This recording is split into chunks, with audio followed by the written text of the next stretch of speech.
नकल करने का अंजाम ज्ञान की एक बार की बात है। किसी गांव में बहुत ही गरीब किसान रहता था। वह किसान एक समय अमीर व्यक्ति भी रह चुका था। वह जब अमीर था तब भी और आज गरीब होने के बाद भी वह दूसरों की मदद किया करता था। वह जितना हो सकता था वह दूसरे की मदद करता था। वह किसान जब भी मंदिर जाया करता तो ईश्वर से धन मांगता ताकि वह दूसरे की मदद कर सके। ऐसे ही कुछ समय बिता। एक दिन किसान ने एक सपना देखा कि अगले दिन तुम्हारे घर पर एक साधु आएंगे। जब वह तुम्हारे घर आए तो उनके घर के अंदर आते ही उनके सर के पीछे डंडे से स्पर्श करना। डंडे से स्पर्श करते ही वह पूरे तरह से सोने के बन जाएंगे। इस तरह तुम फिर से एक अमीर आदमी बनकर दूसरों की मदद कर सकते हो।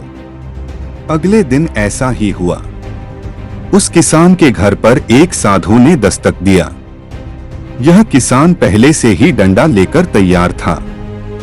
जैसे ही वह साधु घर के अंदर आया, किसान से डंडे से उसके सर के पीछे स्पर्श किया और वह पूरी तरह सोने के बन गए।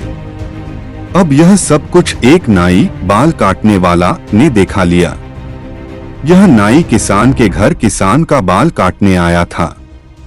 उस नाई ने सोचा, अगर किसी साधु को डंडा से मारने पर सोने का बदलता है तो मैं इस तरीके से बहुत ही अमीर बन सकता हूँ। मुझे भी साधुओं को डंडे से मारकर अमीर बना चाहिए। उस किसान ने तो बस एक ही साधु को डंडा से मारा, मैं एक से ज्यादा साधु को डंडे से मारकर उससे भी ज्यादा पैसे वाला बन जाऊंगा। यह सोचकर नाई ने कुछ साधु को अपने घर भोजन और दान देने के लिए बुलाया। साधु भी परेशान थे कि जो नाई हमें कभी कुछ भी दान नहीं दिया, आज वह भोजन भी खिलाएगा और दान भी देगा। वैसे भी वह सभी साधु नाई के बताए समय पर नाई के घर पहुंच गए। नाई ने अपनी सारी तैयारी कर लिया था।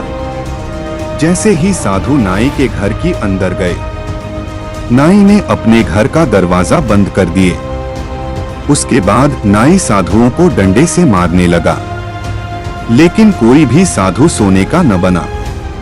साधु नाई को इस तरह से मारने का कारण समझ नहीं पा रहे थे। कुछ समय मार खाने के बाद सभी साधुओं को गुस्सा आ गया।